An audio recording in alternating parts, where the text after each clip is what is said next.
Hello, Open Heart Project. I very much look forward to sitting with you today during this time of great uncertainty and intensity. It is in such times where it becomes crystal clear how powerful and important our meditation practice is, not only because it has proven to reduce stress or help support your immune system and things that are equally important, but because it also gives you a way to be brave, a way to be with what is happening. And at a time like this, that is very hard. And we need people who can remain present and awake, because those are the people who can actually care. And we all need breaks, certainly. I know I do. But it is under these circumstances where we can actually bring benefit to ourselves, those we love, and the world. So I hope that doesn't sound like too grand of a statement, because actually very soon we're just going to sit here and do nothing. However, it seems to have these extraordinarily far-reaching consequences. If you're used to meditating with the Open Heart Project, you may notice I'm in a different place. I'm in my office, my studio where I work, which is, I'm very, very fortunate. Do not think for one moment that I don't recognize how lucky I am that I have a separate workspace that is almost adjacent to where I live. I live in an apartment building, and this is a very small apartment very close to where I live with my husband. And he's still going to work for his own very good reasons. And unfortunately, we are social distancing from each other. It is the right thing to do, but it's weird. Anyway, here I am where I seem to now live, and it's where I work. So I'm very lucky to be able to have this place to go to. Before we sit together today, which we will do for 10 minutes, and if you don't want to hear any of this, just skip ahead to where the meditation begins, because I know that everyone's schedule is messed up, and my heart especially goes out to moms and dads who may suddenly have children at home that they also need to take care of in order to, in addition to working or figuring out what to do about work. So if you can't do this today, don't worry about it. I thought this would be a very good time to examine what are called the 6 paramitas, or transcendent actions. And we're going to just look at one of them today, and then in subsequent weeks we'll look at the other ones. And the reason I want to talk about the 6 paramitas, or transcendent actions, is because they are said to be, in the Buddhist view, the way that we navigate from the shores of Crazy Town, from the shores of insanity and sorrow and anger and fear, to the other side, the shores of order and balance and peace and loving kindness and all the things that we long for. It may seem that we are a very far distance from that shore, and we are. However, there's a way to get there. In the Buddhist view, that way is called the 6 paramitas. They are very, when you hear them, you'll be like, oh yeah, I know what that is. You already know how to do them. But they are so powerful because they have the capacity to change a world of pain into a world of loving kindness. So don't take my word for that, or anything for that matter. Listen, test, see what you think. The first paramita, the first transcendent action upon which all the other paramitas are based. Without this one, all the other paramitas are not that useful. You need this one as the foundation. It is the ground from which the other paramitas spring, and it is called generosity. Generosity, in one of the liturgies I've done in my life as a Buddhist practitioner, is the virtue that produces peace. Generosity is the virtue that produces peace. So it can be, this is a particularly hard time to think of being generous. I know that we all want to help and do whatever we can, but we also may be very frightened for ourselves. Maybe you've lost income. Maybe you're uncertain about your professional life. Maybe you're not well. Maybe you are afraid that someone you love is unwell. In such times, we shut down and we want to keep all our toilet paper for ourselves. And I'm not saying don't be prepared and don't stock up on whatever it is you need. I'm not suggesting that. Nor am I suggesting that you give away everything you have. You need to take care of yourself and your family, and that is not under question here. We can still be generous. Generosity begins and arises organically from the sense of your inner richness. When you connect with the richness you possess, generosity is not a problem. You have so much, you're like, yeah, I'll give you one of these. I got a lot more back here. So for some of us may be actually rich. You may have a bukus of money and, a bomb shelter and all sorts of a personal physician living with you and all the things, all the food and toilet paper you could ever want. Fabulous. You can really afford to be generous. However, you don't have to be rich in that conventional way to be generous. You have goodness in your heart. I know that sounds sappy right now, but trust me, it is not. When you share the goodness that is in your heart, your longing for health, your longing for a good human society, very genuinely, that is a gift to others because it unlocks that longing in them. And we can all admit to how much we long for a good world. So you can always give something. And most important, you can always give something to yourself. That is a really important place to start. You can give yourself a break. You can give yourself a rest. You can give yourself permission to feel whatever it is you feel. You can give yourself permission to zone out and, watch whatever it is you like. You can give yourself permission to sleep more. You can give yourself permission to be sad. That is a very profound gesture of generosity. I'm giving it to myself right now. So in classical Buddhist view, their generosity actually takes 3 forms, and I'll go through them very briefly.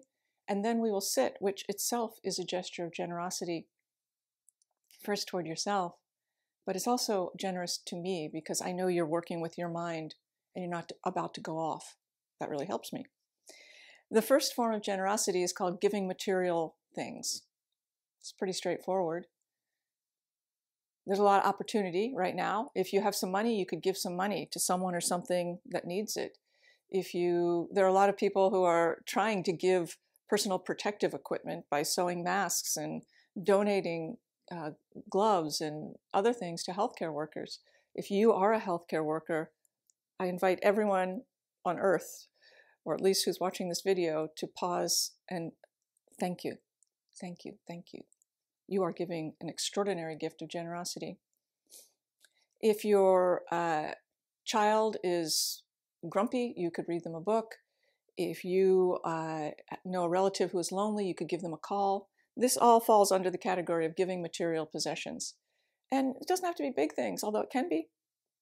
But I have found that just as anxiety and loving kindness are incompatible, they can't coexist. It is true for anxiety and generosity. You cannot be generous and super stressed out at the same time, at least for a moment. Generosity supplants fear. So it is a gift that you give yourself. The second form of generosity is called giving the gift of fearlessness. Right now, we all need to do what we can to give each other that gift. That gift does not look like this. So this is what you don't do. Everything's fine. Don't worry. Everybody's exaggerating. Or you just stay home. Everything's cool. Bullshit. is not called giving the gift of fearlessness. Excuse my language. Giving the gift of fearlessness here looks more like encouraging others to do what they can to take care of themselves. Don't be afraid to take care of yourself. Encouraging others to pursue their path, spiritual path or otherwise. It doesn't look like explaining why it's okay, why you don't have to be afraid. Rather, it looks like being with other people as they work through what they are experiencing. It's the being with that is the gift of fearlessness. So it's not easy because we want to fix things for people, or when we see someone else who's afraid, we get afraid. So when we try to tell them why they don't have to be afraid, we're actually talking to ourselves. But this is a very simple gesture, I would say, especially in these times of pandemic, to simply be with the people in your life as best you can as they work through what they work through, and be an encouraging presence. The final gift, the third of generosity, is called giving the gift of Dharma. Dharma means wisdom or path. It doesn't have to be the Buddha Dharma, but it means something like sharing what you actually know to be helpful, actual wisdom.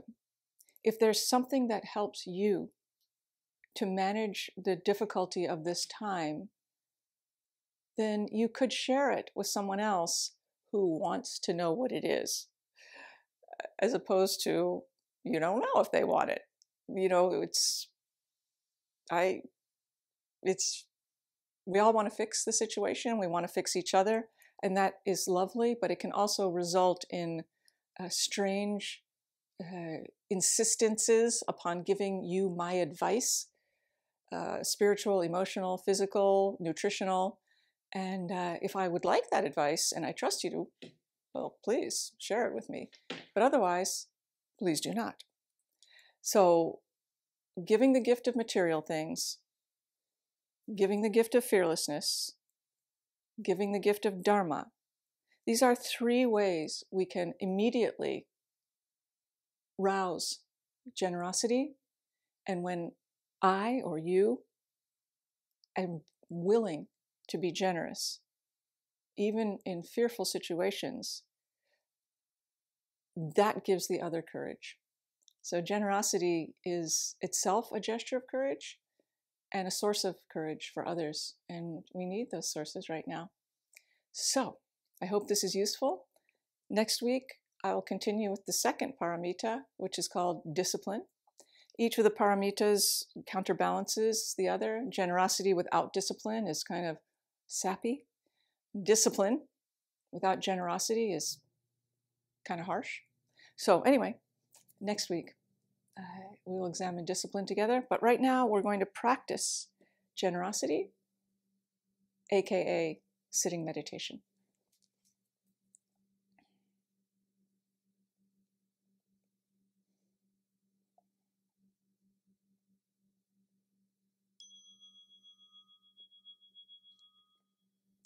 Please begin your practice by relaxing. Here, relaxing doesn't mean spacing out. It means allowing yourself to be as you are. That's what we mean by relax. You do you. Sit up straight. You can sit on a cushion on the floor with your legs crossed loosely in front of you, or in a chair. Or if you're not feeling well or you have back pains, just lie down. That's fine too. But in all cases, rouse a sense of upliftedness in the body.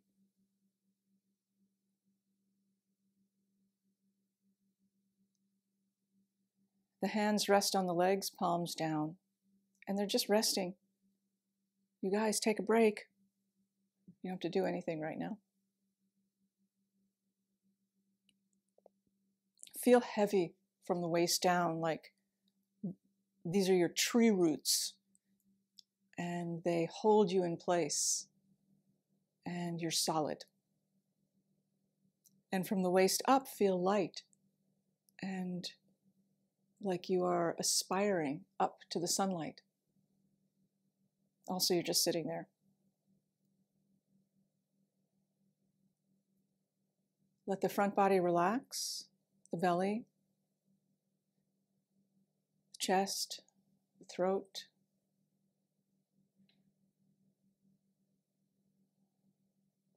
the shoulders.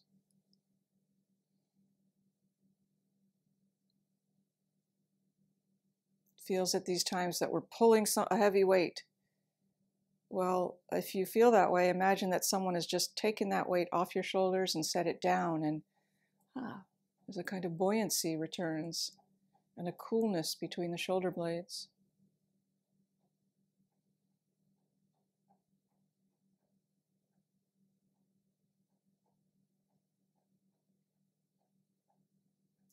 The mouth is closed, but the lips and teeth are slightly parted. And let the muscles of speech relax. The tongue, the throat, etc. And let the inclination to speak relax too, because you don't need it right now. And enjoy your own silence, because when you look inside, there actually is nobody in there talking. Who knew? It is quiet. So reconnect with that silence.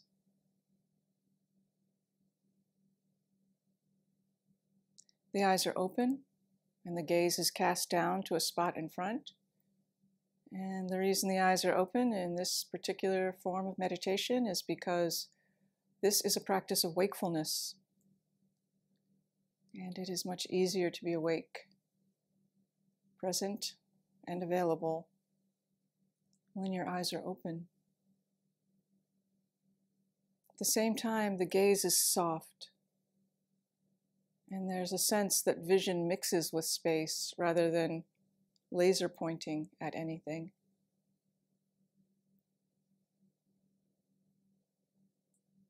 And the crown of the head reaches up a little bit.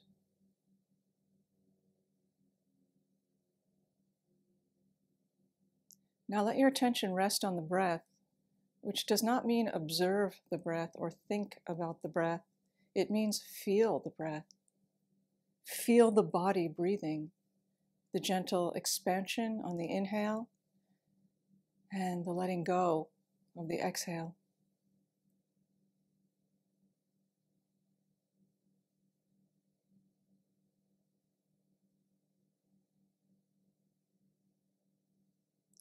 Let your mind rest on the breath as if the breath was a hammock that swayed in and out, and you place your mind in the hammock and let it be carried on the wave of breath.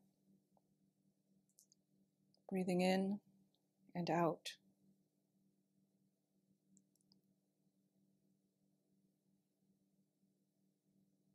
Your mind will continue to make thoughts, which is fine.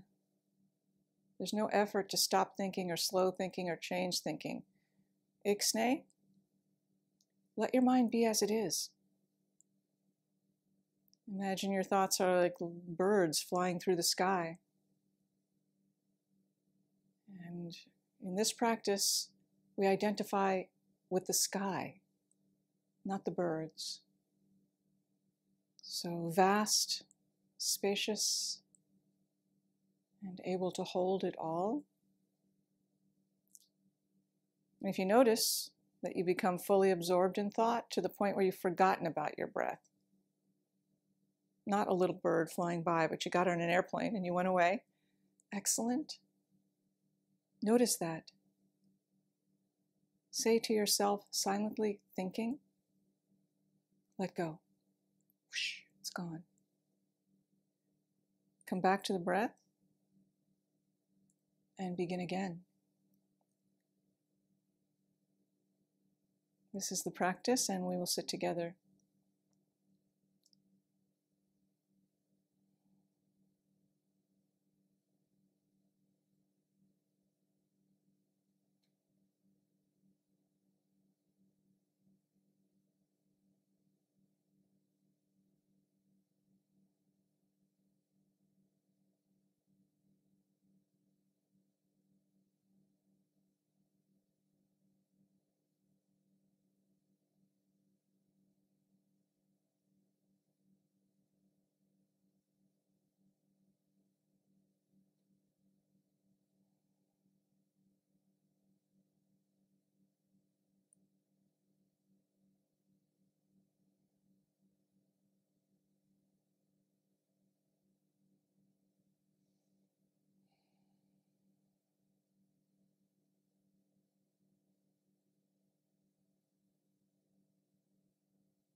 Thank you so much for your practice. It's important. I appreciate you so much for doing it.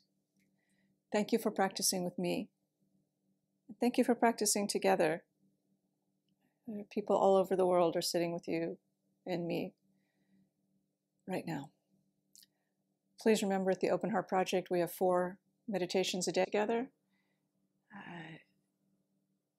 You can find all the information here. It's free. Please invite anyone you want to join.